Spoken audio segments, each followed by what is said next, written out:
Je suis ravie de pouvoir vous montrer mon nouvel atelier. Voilà, j'ai déménagé le 15 septembre dernier et aujourd'hui, le 9 octobre, je peux enfin vous montrer un atelier qui est à peu près rangé. Voilà, on commence la visite. Donc voilà, j'ai décidé de mettre dans le fond des grandes étagères que j'ai récupérées de mon atelier sur Tallard, bien sûr.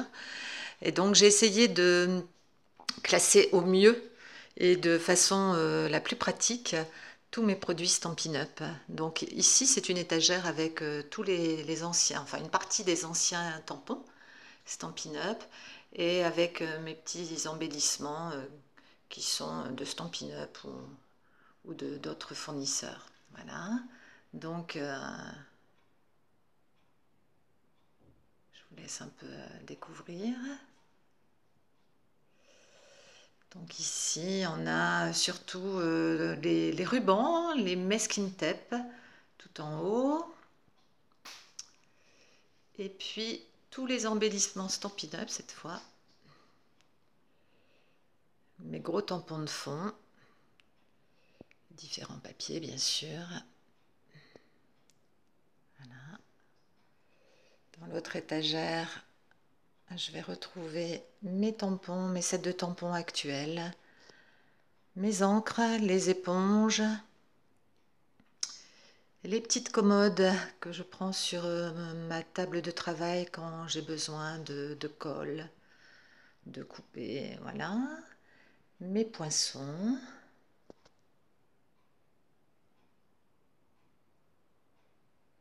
Mes blocs de tampons acryliques.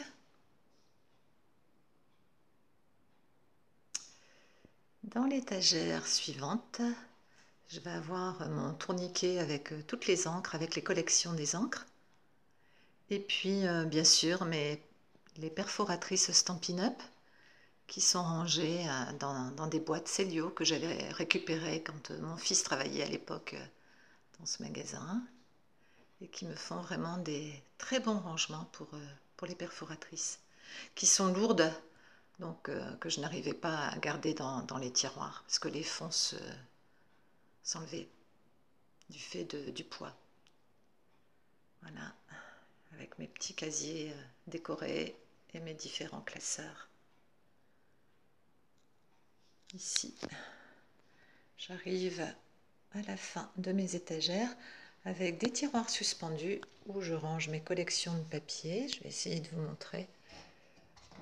Voilà, donc ici ce sont mes papiers, donc les différentes collections avec les neutres, voilà, les brillants, tous mes papiers en format A4.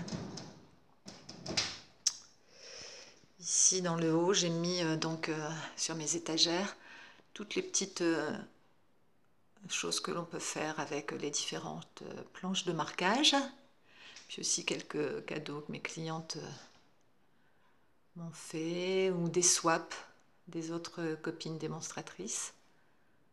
Voilà. Et ici, on a la table de travail qui se trouve sur roulette, donc bien pratique, puisque je peux la bouger quand je veux. Voilà. Alors de l'autre côté de la pièce, des petits cadres que j'ai fait. Et puis ici, on arrive dans mon bureau. Voilà. Avec mon fameux calendrier des anniversaires qui est très pratique. Là, ce sont les anniversaires de ma famille.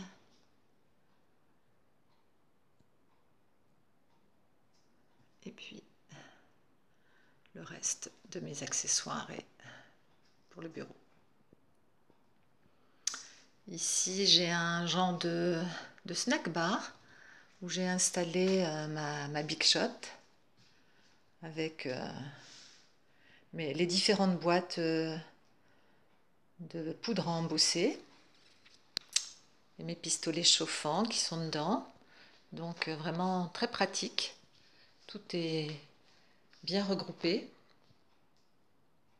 Là, bien sûr, mon trieur de papier 30,5 sur 30,5 que j'ai réalisé il y a quelques mois. Et puis une autre étagère où là, bon, c'est un petit peu le fourre-tout. Il y a tous les rubans Stampin' Up. Et puis, bien sûr, les plaques à gaufrage et tous les Framlit et les Tinlit avec mes rangements différents que j'avais pu vous montrer d'ailleurs précédemment avec des photos.